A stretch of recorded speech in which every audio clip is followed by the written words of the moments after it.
Okay. Hello, welcome to DCTV and to 1999's free micro radio workshop. It's actually not the first workshop that we've organized. It's the second annual. Last year, the New York Free Media Alliance, Steal This Radio, and what was then Radio Mutiny, a Philadelphia-based radio station, held free workshops in East Harlem at the Julia de Burgos Center for Latino Arts and Culture, and in the South Bronx at The Point. Our hope then, like our hope now, is to proliferate micropower radio, whether we do that with the help of the government and the law, or with civil disobedience without it. My name is Greg Ruggiero, and I'm a volunteer with several of the groups who sponsored today's workshop: the New York Free Media Alliance, the Prometheus Radio Project, Paper Tiger Television, and Steal This Radio. It's a very, very crucial time for micropower. The aggressively enforced 21-year ban on low-power community broadcasting is in the process of being lifted.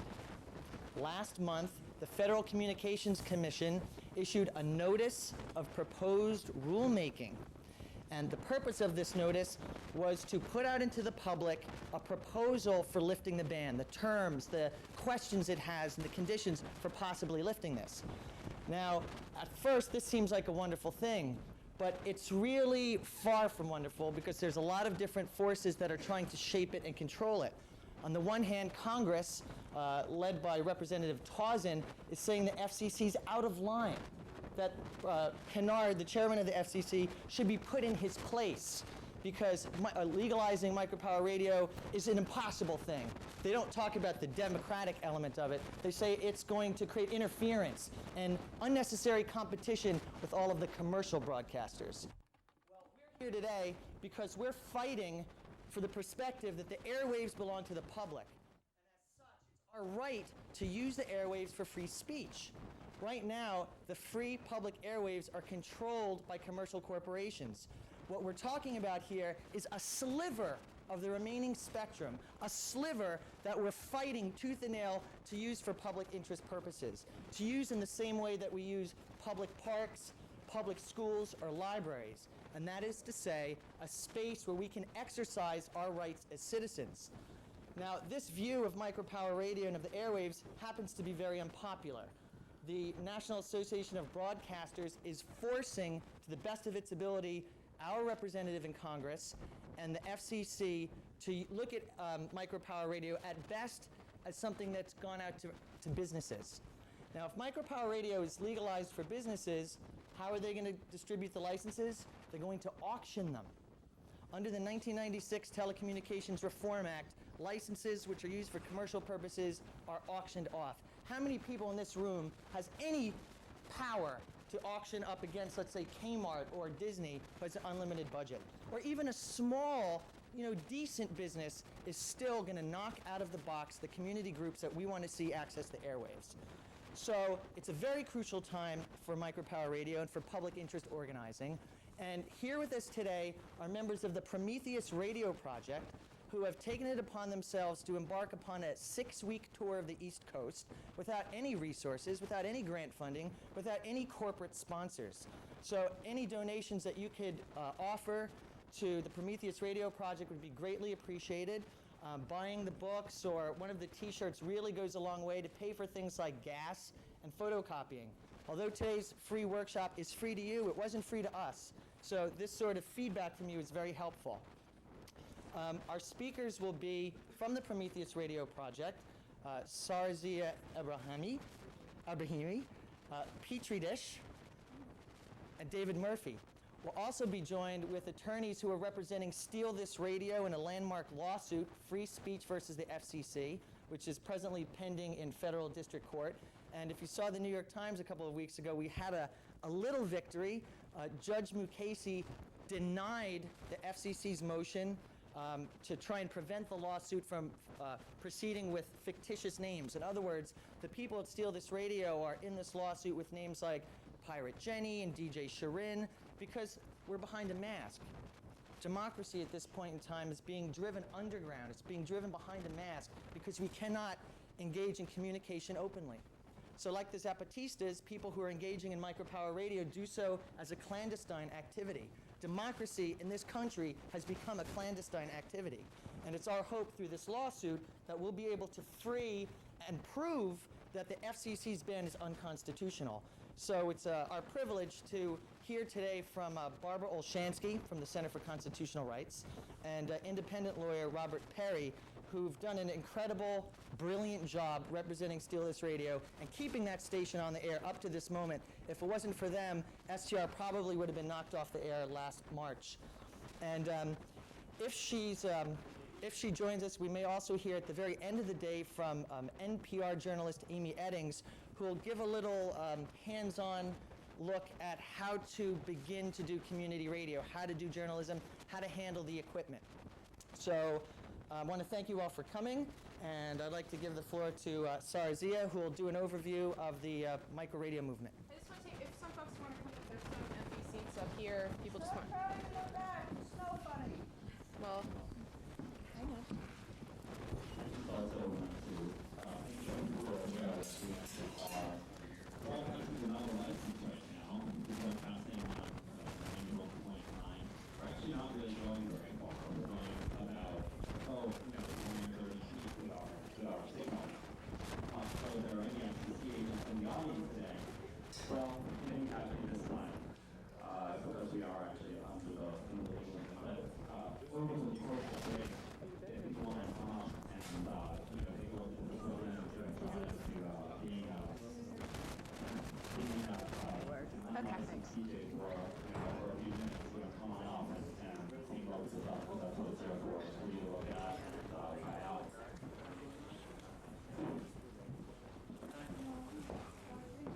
Okay, I'll give folks one more second to settle. There are a few more chairs over here. If anyone's standing up in the back. Okay, so I'm going to go ahead and start. My name is Sarah Zia. Also, my radio name is Antenna. And I'm one of the founders of Free Radio Gainesville. In Gainesville, Florida, we were a 40-watt community station that started in June of 1997, and we were taken off the air a couple months ago when the FCC confiscated our transmitter and all our equipment. I've also since then moved to Philadelphia, and I'm starting a women's radio station there. Most of you should have the itinerary for what's going on today. The workshop's sort of broken up into different parts. And what I'm going to talk about is a little bit about the history of micro-broadcasting. Radio piracy has always happened. It's something that's always been a phenomenon, but the form that it usually used to take would be some kid, in their garage tinkering around with electronics or something. Like some folks have probably seen this movie, Pump Up the Volume, right, with the guy in his van going around and broadcasting. And the common scenario is that the FCC, which is the Federal Communications Commission, would just go to the door and tell the kid, if you don't stop broadcasting, we're going to tell your parents, and that would be the extent of the threat. But unlicensed broadcasting or pirate broadcasting as a civil disobedience movement or a political movement started in Springfield, Illinois in 1996. This is one of the places that we trace it. And it was with a guy named Mbana Kantako. Now, Mbana Kantako was a man who had been blinded by a police brutality incident. And he was living in a housing project in Springfield, Illinois, and working with a tenant rights group. And they wanted to put out some sort of newsletter or something to get folks in the neighborhood sort of networked and doing organizing. Let's do a newsletter. And he said, well, that's fine, but I'm blind, and reading a newsletter doesn't do me much good. But what I would like to do is put together a radio station. And so that's what he did. He had a low-watt radio station that he would broadcast into the projects in the surrounding neighborhood. And he would have a variety of different type of things. Like I've heard stories that he had a show called The Devil's News Hour, where he would just turn on the television, right, and start, saying like, oh, that's the lie, and talk about his perspective on what he thought was really going on. Another really neat thing that Mbana Kantako did is that he got a hold of a police scanner so that he could listen in on their CB, their communication system. And he would listen in to the kind of things the cops would say as they were driving through the projects, right? Which most of us can imagine is not very pretty. And he would broadcast this over the airwaves so that people in the neighborhood could know what kind of relationships, like what the cops were talking about people in that neighborhood and how they were viewing it. So it was a pretty powerful communications tool, within the neighborhood. Now what happened is he did this for about 3 or 4 years, and no one really touched him or paid any attention to him. And then some friends of his, a father and a son, the father got beaten up really brutally in a police brutality incident and was hospitalized. And so Kentako went to the hospital and interviewed him and interviewed some of his family members and broadcasted this over his radio station. And this got the cops really upset because we know, I'm sure people living in New York know better than I do about the cops really want to try to protect their image, right? And sometimes they can't, but so they got really, really upset. And they called they got the FCC and they said, this guy is broadcasting without a license, get him off the airwaves right now. So what Kentako did is that he called a press conference, got all the press there, and and one of the arguments that the FCC uses against unlicensed broadcasters is that we interfere with the airplane's communication systems, and so one of the things. So Kentako was like, in the 3 or 4 years, I don't remember what it is, that I've been broadcasting, I haven't caused any airplanes to fall out of the sky. I haven't caused any destruction to anyone. I haven't done anything but help build this community. And if they want to, it's very obvious to me, he said, that it's only about the specific content of what I broadcasted that's causing an issue here. That all of a sudden, after all this time, people are making a fuss about it. And so then he went down to the local police department with all this, entourage of press following him and said, I've been broadcasting without a license, arrest me. And they didn't want to make a media spectacle, and so they were like, oh, that's not in our jurisdiction, so sorry, we can't arrest you, And so then he went over to the federal building where the FCC was, again, still with the press entourage, and said, I've been broadcasting without a license, arrest me. And again, they didn't want to make a spectacle, so they just let him be. And so what he proved was that the problems that the local police had was with what he specifically broadcasted and not with the fact that he was broadcasting. And so they basically left him alone. And Black Liberation Radio has been broadcasting ever since for 13 years. And recently I've heard that they got another notice from the FCC saying, we're aware that you're broadcasting without a license. But he was one of the first, politically oriented, unlicensed stations to come on. And then since then, there's been a network of Black Liberation Radio stations that have started across the country. The other guy that, that we look to as being one of the people who's really instrumental in forming the micro radio movement is a guy named Stephen Dunifer. And a lot of people have probably heard of him because he's gotten a lot of coverage in the mainstream media. Now, Stephen Dunifer was an activist in Berkeley who was really involved in protesting against the Gulf War. And his experience was that he was out on the streets at this demonstration in the Bay Area where there was 100,000 people out on the street protesting the Gulf War. And what he did is he went home after being out there on the streets and turned on his TV, right, and turned on his radio.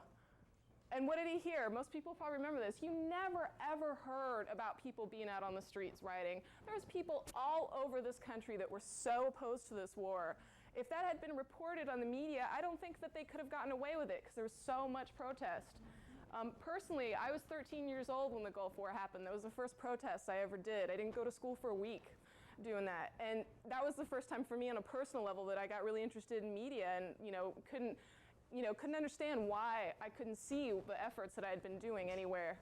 And so this is what happened to Dunifer too, and he got really upset because instead of seeing this, he saw bombs burst in the air and yay for the American government and stuff like that.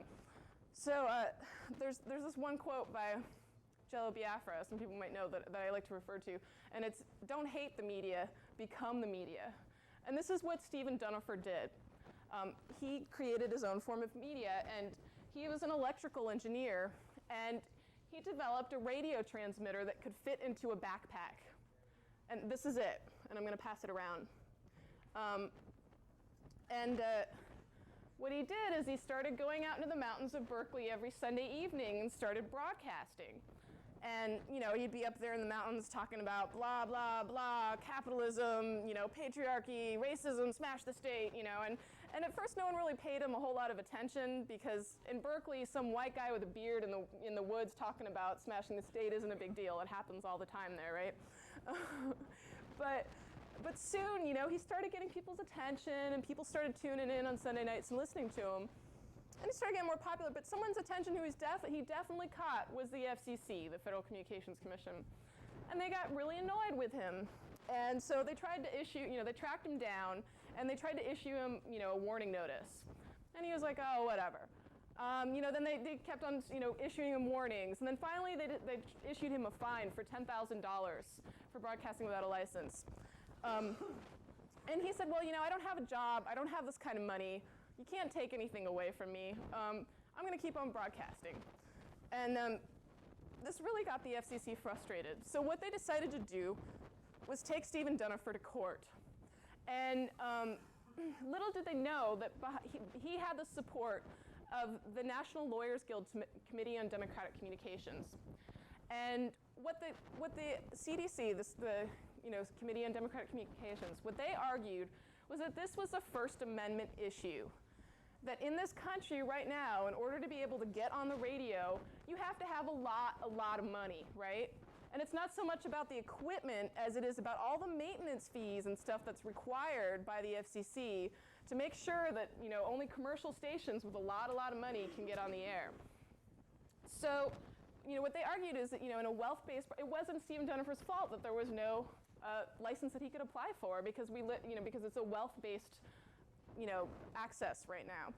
And one analogy that one of the lawyers uses is it's like saying that in order to be able to speak on top of a soapbox in a park, you have to be able to buy a golden soapbox to stand on, But it's a public park, and these airwaves, they're meant for people. And so the interesting thing is that the judge, listened to this argument, and what the FCC is trying to do is get an injunction against him so he would have to stop broadcasting. She listened to the argument, and she decided that, well, I'm not sure about this First Amendment issue. I'm going to think about it some more. But in the meantime, I'm not going to grant the injunction against Stephen Dunifer. And this was in 1995, I believe. And this was really, really important because what it meant is that Stephen Dunifer had legal impunity. This means that the FCC, no one could touch him. And so he took advantage of this. He went immediately and got a storefront space in Berkeley and opened up a 24-hour community radio station called Free Radio Berkeley. And they started broadcasting. And what this did was, the other thing that he did is he started producing more of, as much as he could, this transmitter that I'm passing around. And more resources started going out, on the web and other ways of people, where there's a technical primer that he wrote that's over there on the table, where he started, helping other people get on the airwaves. And gradually a movement started. Another thing that was really instrumental that happened around that time is that the Congress cut the FCC's funding by a third, which means that they basically had to get rid of their enforcement wing. And so there wasn't really enough resources for people to go out and be looking for unlicensed broadcasters. And then we also had this argument or this sort of protection of the Stephen Dunifer case of until this decision's made whether or not it's correct that it's a First Amendment freedom of speech issue, you can't touch us because you can't touch Stephen Dunifer either.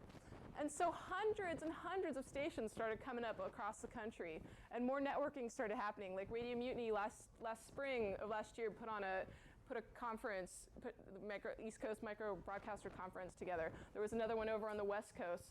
And well, I'll just keep on going, and then we'll sort of pass it. What happened is that there was just an increased amount of public pressure. And what these stations also did that was really important, this is what we did for Radio Gainesville too, is did a lot of education in their neighborhoods of why it was really important to have community media access, and and just letting people know what the legal situation was with the FCC and how they could help. And there was just increased pressure. Now, what happened is, there's this group called the NAB, the National Association of Broadcasters. And they're one of the most powerful lobbies in this country because they own all the broadcasting media in this country. It's the corporate entities, it's their association. And they have a very close relationship with the FCC. The FCC basically regulates and creates, radio industry to meet their needs. And in 1997, a new head commissioner came into the FCC, who's the commissioner William Kennard. And he used to work for the NAB. He used to be the head counsel there. And one of the things that they wanted him to focus on was dealing with this pirate radio problem and all these, community stations that were coming up across the country. And so Kennard came into office and he said, okay, I'm going to deal with this pirate problem. And what happened was in Tampa, Florida, some people may have heard about this also because this broke into national news, is at 6 in the morning, SWAT teams, ATF, and local police departments descended into the houses of 3 unlicensed broadcasters in Tampa, Florida, held people at gunpoint, including their cat, and and just took away their transmitters. 2 friends of mine that did 87X in Tampa had over 2,000 records that they'd collected from all over the world, from traveling, taken away from them. They had photographs. They had anything that was, supposedly slightly associated with them or their broadcasting taken away from them. And what happened was that there was a sort of media backfire on the FCC that they didn't expect. The reports that came out in the newspaper were actually pretty sympathetic to the pirates, to the unlicensed broadcasters. And it said, it's so ridiculous that the FCC would go into these people's homes and hold them at gunpoint just to take away a radio transmitter for people that were trying to do community broadcasting in their neighborhoods. And maybe radio in the U.S. does kind of suck, Maybe we do need to look at the commercialization of radio. And so that there was this really sort of, favorable reporting on our part, but not on the FCC's, and they're really protective about their image. They don't want to become the next ATF or the next IRS, like one of these government institutions that everyone hates. And so Kennard was sort of forced with having to come up with a new strategy. And they tried to, one of the things is that was meant to be an intimidation tactic, and they tried to intimidate us, but people still kept on persisting and being on the air.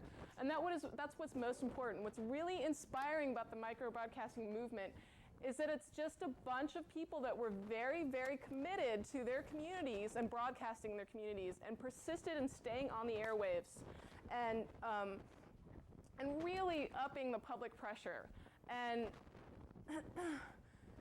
it was so much so to the point, this past October, we had a conference and a demonstration in Washington, D.C. where we went outside the FCC's door and broadcasted from their doorsteps, right? And, and said, if you think your laws are so great, why don't you come down and get us right now?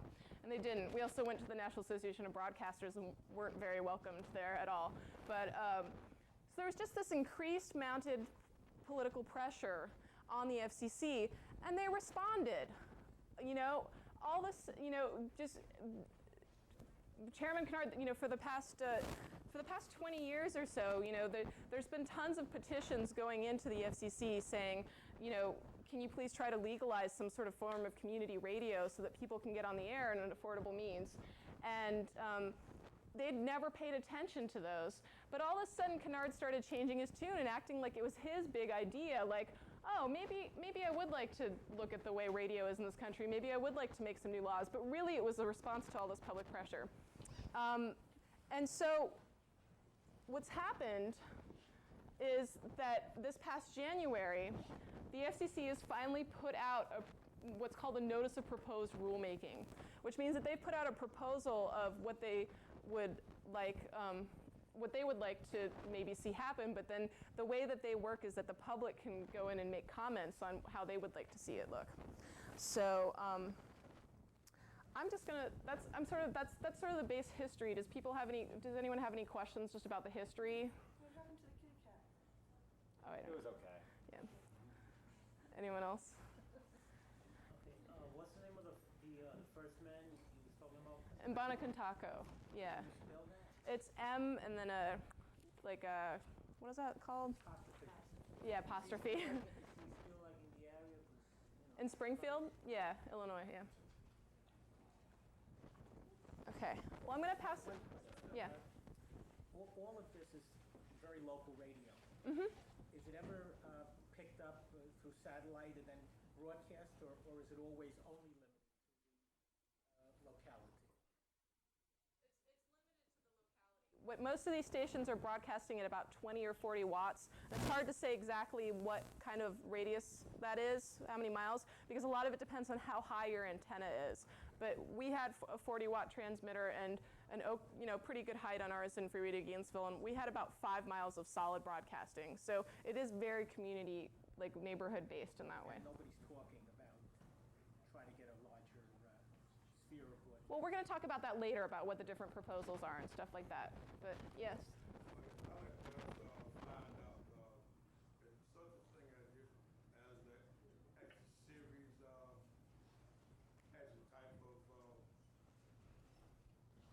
I'll call it underground noise.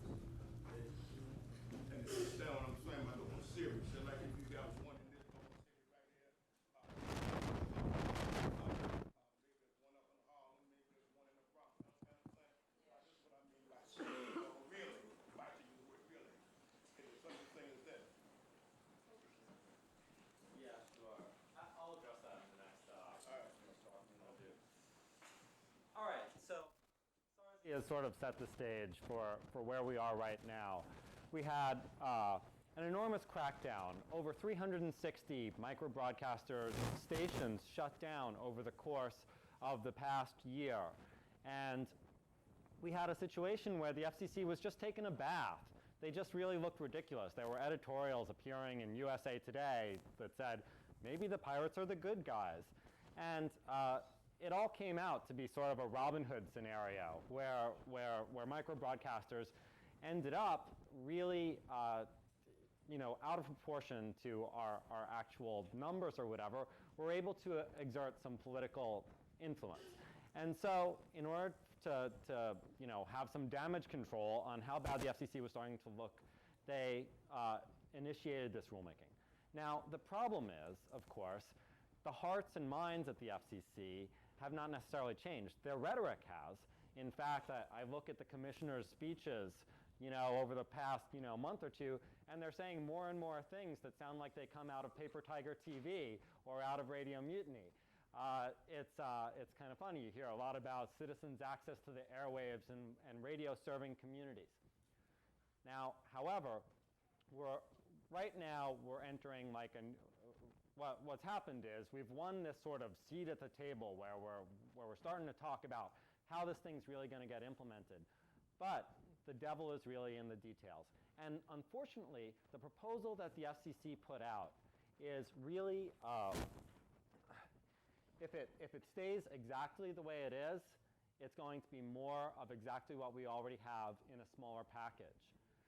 For instance, what we were calling for was thousands of opportunities for small 100-watt stations across the country.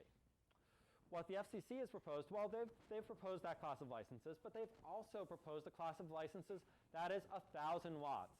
And 1,000 watts is not very big. Your average, giant K-Rock station is 50,000 watts. However, a 1,000-watt station in this low-power FM band would have the effect, in many places, of precluding 4 or 5 small community stations that could be scattered around the city. And so it will make them much scarcer, and it will necessitate much more competition. They also plan to allow for commercial micro radio. And that, to us, is a big mistake. As the plan stands right now, they have no limits on what kind of organization can actually own these micro radio stations. So, for example, Walmart could very easily go ahead, go to the auction, buy up a micro radio station in every city, and they would be able to, broadcast that there's a sale on toothpaste or whatever over their station. And so we're very, very disturbed by that prospect. A hard-fought, bunch of battle between community organizations and the FCC just ends up, profiting the commercial interests that already have far, far too much control over radio as it stands. So one key thing is this 1,000-watt license. We say it's much too big and it's preclusive to the small community interest that we're talking about. Another thing that they're saying is that they really want to have, there's so many problems with it. Another thing that is a really big problem with this proposal is that they won't put any restrictions on who can own them in terms of where they live. Many micro radio advocates said, why not say that in order to own one of these stations, you have to live, your residence has to be within the broadcasting contour. You know, you have to be able to hear it from your house. Or if not that, at least you have to live within 50 miles of it. But in fact, these stations, you know, you could have your local downtown New York station that's owned by someone in Los Angeles. And they did this in the name of opportunity. They didn't want to exclude anyone from being able to have these. But obviously, it's going to have the effect of having very centralized ownership. It's going to be, you know, big companies from out of state, not very interested in local concerns, and you'll just end up with a replication of the same situation there is in radio today, in the rest of radio today. Another problem with it is they are asking that they are very, very concerned about the transition to digital radio. Now, digital radio is a new technology that's coming down the pike, and it's an interesting proposal, but it's a deeply, deeply flawed one. Some people remember digital TV. Basically, the broadcasters were given a whole nother set of frequencies absolutely for free with no strings attached, and they had to promise that, oh, someday, maybe in 6 or 10 or 20 years, they're going to have to give back those frequencies. Already, they're starting to make noises like they don't even want to give back the spectrum allocation for analog TV. In radio, it's going to be a little different. In radio, there will be what's called in-band on-channel. And in-band on-channel it's a remarkable example of the mixture of politics, economics, and engineering. There was another digital standard. It was called Eureka 147. It's what every other country in the world is about to use. And basically, it allows for many, many more, this?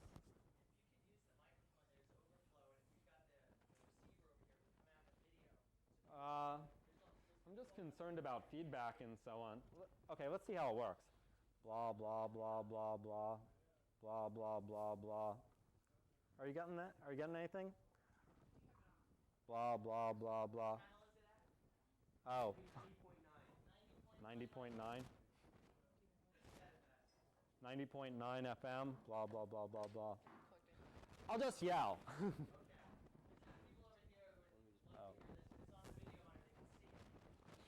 Okay, so what you have is you have a system. Is that better? Yeah, you didn't. Blah, blah, blah, blah. Yeehaw, micro radio. All right, so where was I? Okay, Eureka 147.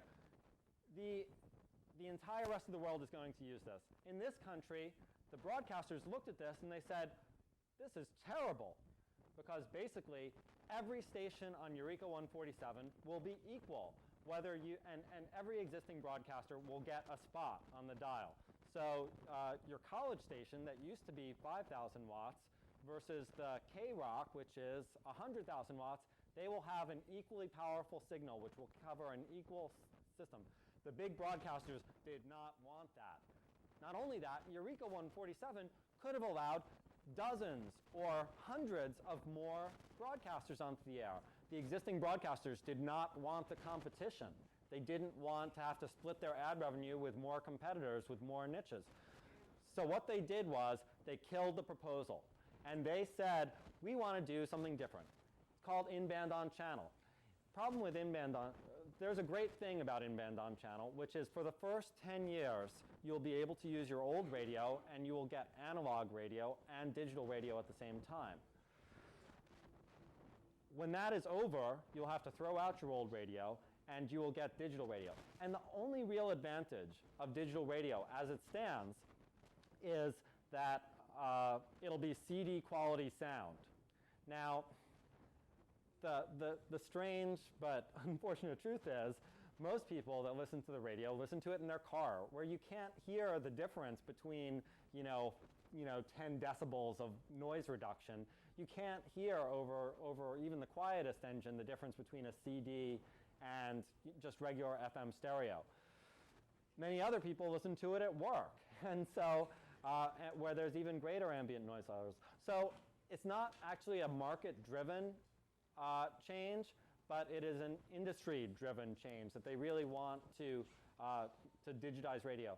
The other thing that IBOC will allow the incumbent broadcasters to do, but nobody else, is they'll probably have like little data streams on the sides, because digital technology can allow 5 times as much information to go to get broadcasted. So what will happen is they'll have like these little LED displays on your radio that'll say, you're listening to the latest single by Alanis Morissette, and you can buy that for $12.99 on CD at Tower Records, and they'll be scrolling across your radio or whatever. At the same time as they're giving all this bandwidth to that, they're saying that the laws of physics mean that there is no way that community radio, that anyone can make room for community radio. Well, so you have this situation where they're making these sort of bogus technical arguments, claiming that the technology has to be shaped in such a way to protect the incumbents, to protect the people that already have way too much of radio, when in fact, 5 times more information being sent out means that 5 times more radio stations could easily be accommodated. All right, so what the broadcasters are saying is that low power FM radio could conceivably get in the way of IBOC. And unfortunately, the people that are developing this new digital scheme are, well, they're the only ones that have these IBOC receivers. And so there's no way that anyone else can question the data that they get when they make their studies, which they are making right as we speak, to prove that there is no way that you can allow more low-power FM community broadcasters onto the air. So that is a very big issue.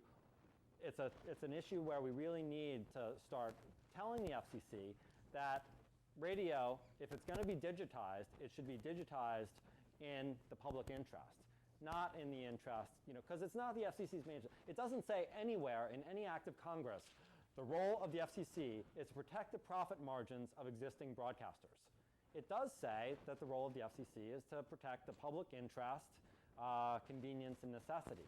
So that is something that we really, really need to get out there, that this low power FM is in the public interest, and it is it is necessary that it get protected. A couple more issues. One that's particularly interesting for New York. The FCC is trying to get by with a very, very simple methodology. And there are great things about simplicity for how it's going to decide where you can put one of these radio stations. Basically what they're going to do is they're going to say, you can have 91.3 FM, and the closest place you can have another 91.3 FM is 20 miles away. And they're going to make up a sort of a grid across the country of where you can stick these new low-power radio stations. That's very convenient. It's very simple. And it will work very, very well in rural areas. However, it's far from the most efficient way that you can allocate radio frequencies. And in fact, what regular radio stations do is they do a little engineering study, and the engineering study basically tells you, oh, well, because there's this hill there, or because there's this tall building there, you can slip in, another one here, and another one there, and another one there. In New York, as the proposal stands, no LP1000s will be allowed to be allocated because of the way that they, run their engineering studies, and no 100-watt radio stations will be allowed. There is a third class of licenses that they're vaguely considering, which is for 1 to 10 watt licenses. And those 1 to 10 watt licenses, they're not even sure. The other two, they're pretty sure that they are going to license. The third class, the 1 to 10 licenses, they may not even, they're taking comments as to whether or not they should license those. Without the 1 to 10 watt licenses, first of all, New York will have no new opportunities on the broadcast band. Without the option, what we're proposing as Prometheus Radio Project is we're saying that the top 20 or 30 markets in the United States should be allowed to do engineering studies to find little spaces that will escape the very broad, simple process that's going to be used in more rural areas. Okay, so those are sort of the key things on the rulemaking. It's also important to realize that this is far from a done deal. As powerful as Chairman William Kennard looks to me, since he came and confiscated the transmitter that I built and all this sort of thing, as powerful as he looks to me, he's only sort of a pawn in a larger political game. And it should be remembered that this guy, Representative Towson, he's been referred to as a wholly owned subsidiary of the National Association of Broadcasters. He's the chairman of the Commerce Committee. And while he has no real legal authority to stop Kennard from implementing this new microradio plan, he has lots and lots of arm twisting power to tell him, well, if you do this, I might just get the whole FCC funding for next year cut anyway. So it's very, very important at this point. I can't believe I'm saying this, but it's actually one of those few opportune moments when writing your congresspeople might actually do a little bit of good, because it's on a very thin line right now. And if Congress gets its hands on it and tries to rip this proposal apart, we've lost an enormous opportunity that could allow for a really, a pretty decent legalized microradio service. All right, so that's basically the proposals. Do people have questions? I know it's really technical, and it's going to be tough because, the people that have done microradio up till now, we're all activists. We're not, really, we don't have so many engineers and lawyers and high-priced communications policy analysts. Well, we did what we're good at. We got on the air, we committed civil disobedience, we raised a stink, and we made them listen to us. At this point, though, it's going to be harder, because, the media was very, very sympathetic when it was, stormtroopers crashing into people's house and, taking everything in the house that had a plug on it, including, actually, in Doug Brewer's case, the blow dryer. It was causing interference, that blow dryer. But now at this phase, it's going to be much tougher because, it's just not as sexy a story, to talk about, interference contours for 100-watt stations versus 1,000-watt stations.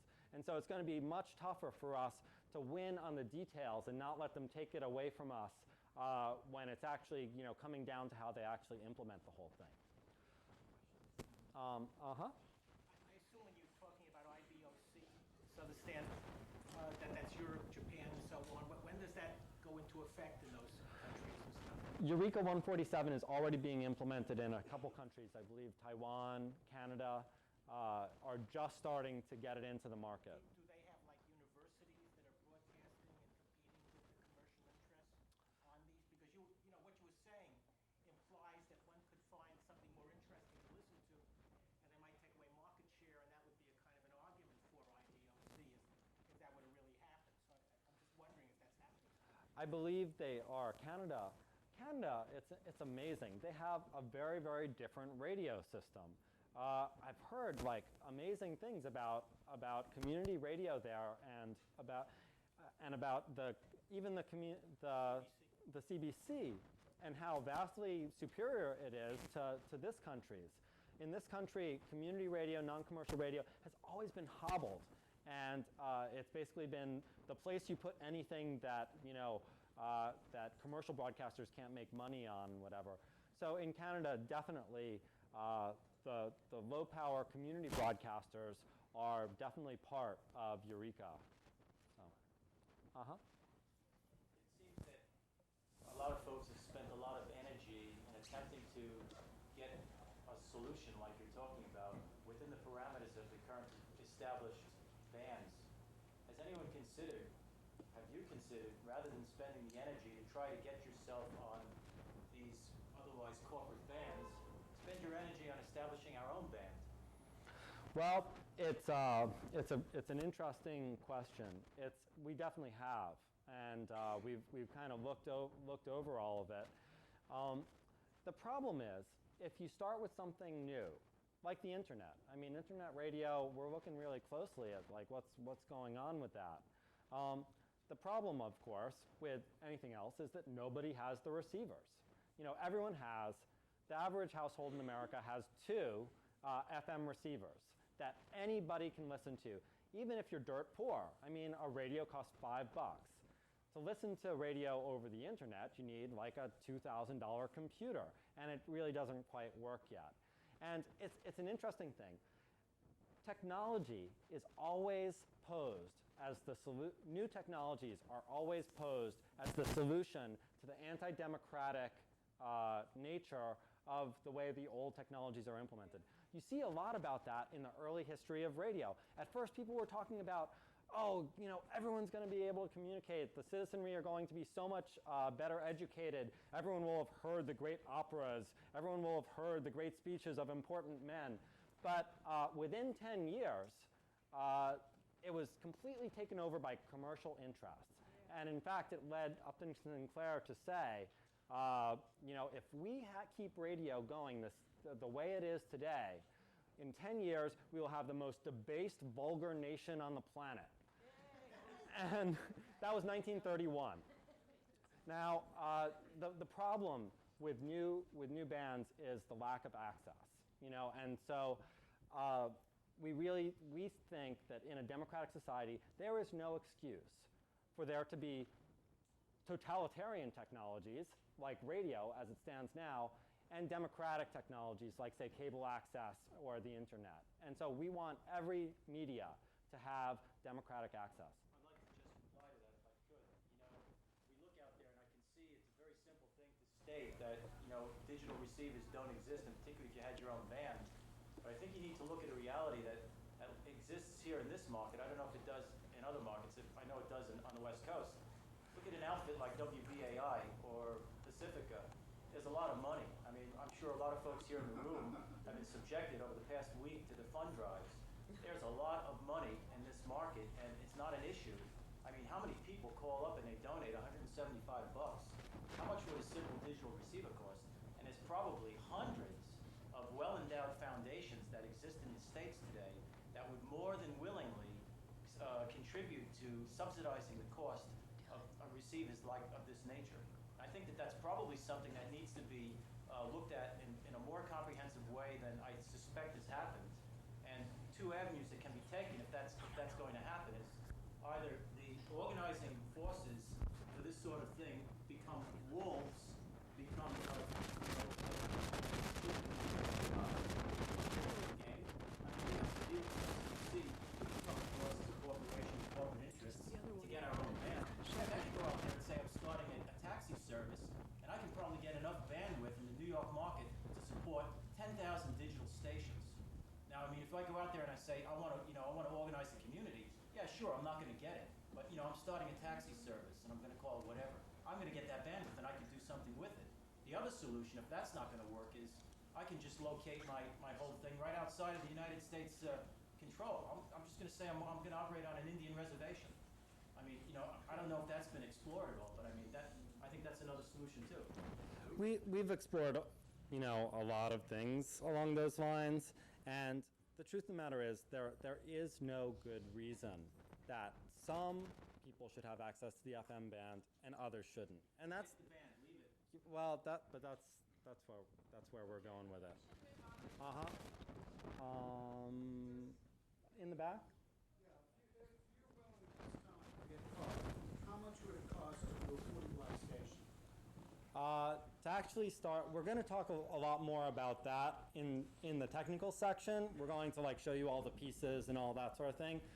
A 40-watt station, though, for example, to actually start an unlicensed one is around, I don't know, $800 or $900. Mm-hmm. What do we want from the Congress exactly at the time? And who is this chair of the Congress committee? His name is Billy Tauzin, and you, yeah, Tauzin. And what we really want is we want him to drop his attempt to derail the low power FM proceeding at the FCC, and that's, you know, that by itself is sort of enough. And also, you know, send it to the FCC as well, and send it to your own Congress people. How many stations would you guess that you could have in New York City or the region if it were, say, 10 watts? That's hard to guess. I always tell the story that up until about I live here in New York, and I helped start a couple stations in Brooklyn, and do the engineering for Stillness Radio. And I would guess that up until about 2 months ago, I knew of about 5 or 6 stations in the New York area that were broadcasting under 100 watts. But then about a month ago, I just found out of 15 Haitian stations out in Brooklyn who were all broadcasting somewhere around 10 to 20 watts who got busted because the local the Radio Soul from Haiti that sent in as a satellite feed where they sell local advertising was doing a pledge drive of some kind and wanted these other Haitian stations off the air because it was their competition. And so they filed a complaint with the FCC and they all went off the air. But I didn't even know about them until they were all busted, and that's 15 stations. So that's a rough guess. I mean, maybe 20 stations. Most of them, I think, are back on the air. So. What else do you want for a six-pack where Madam, who doesn't have $800 or $900 to do, that would be effective towards this? And what's going to happen to the 10,000 people, 10,000 stations? What is the vote, the up and down side of it? Yeah, well, the first thing is support your local pirate radio station. When they go out on the street, as Radio Mutiny did and as STR has done, to demonstrate, make sure you're there. Make sure you're there, because a lot of what has got us this far is the demonstrations and the public pressure that we've put on, and just help out with. One thing that really keeps the whole thing going is the fact that radio stations are still on the air. If they all just disappeared, then, the FCC is sort of won by a fait accompli. So it's just very important for microstations to just still be there. What's your policy on pirate radio or neighborhood radio, interfering with existing non-commercial stations? They shouldn't do it. We work very, very hard to make sure that we don't interfere with any kind of radio. And, in fact, it's a pretty hard thing to do in a substantive way. A sloppy pirate radio operator can interfere. It's unlikely to go more than 4 or 5 blocks. What if it's an existing Class D FM?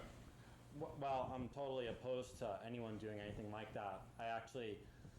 I've heard of maybe 2 or 3 cases out of the thousands of stations that exist, and there's a good reason for it, which is if you're operating a 20-watt low-power FM station, and you're trying to broadcast over someone else's frequency, well, no one's going to hear you because, well, if they're an existing Class D, they're at least 100 watts, and so you're going to have a hard time Class D is 10 watts. making a dent.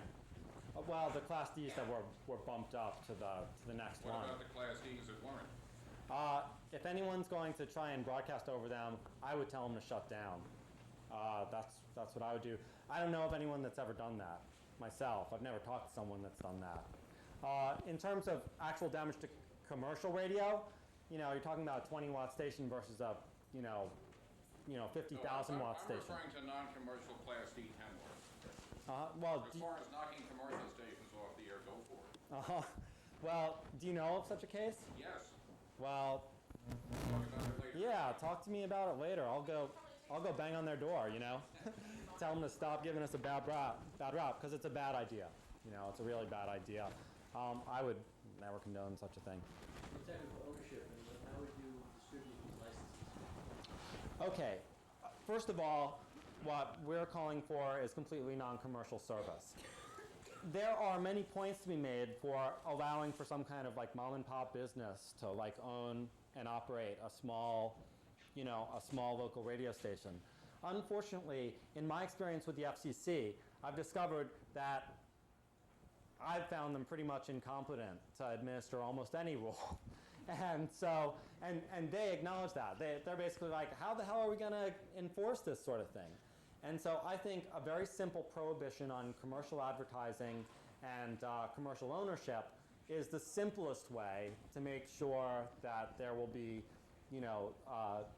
decent community radio. Beyond that, it seems almost definite that they're going to allow some kind of commercialism. And so the restrictions I personally would call for is complete local ownership. The owner of one of these mom and pop commercial local radio stations should live within 50 miles of the actual transmitting tower. They should have a cap on their income or their business, their net worth or whatever, or their net assets.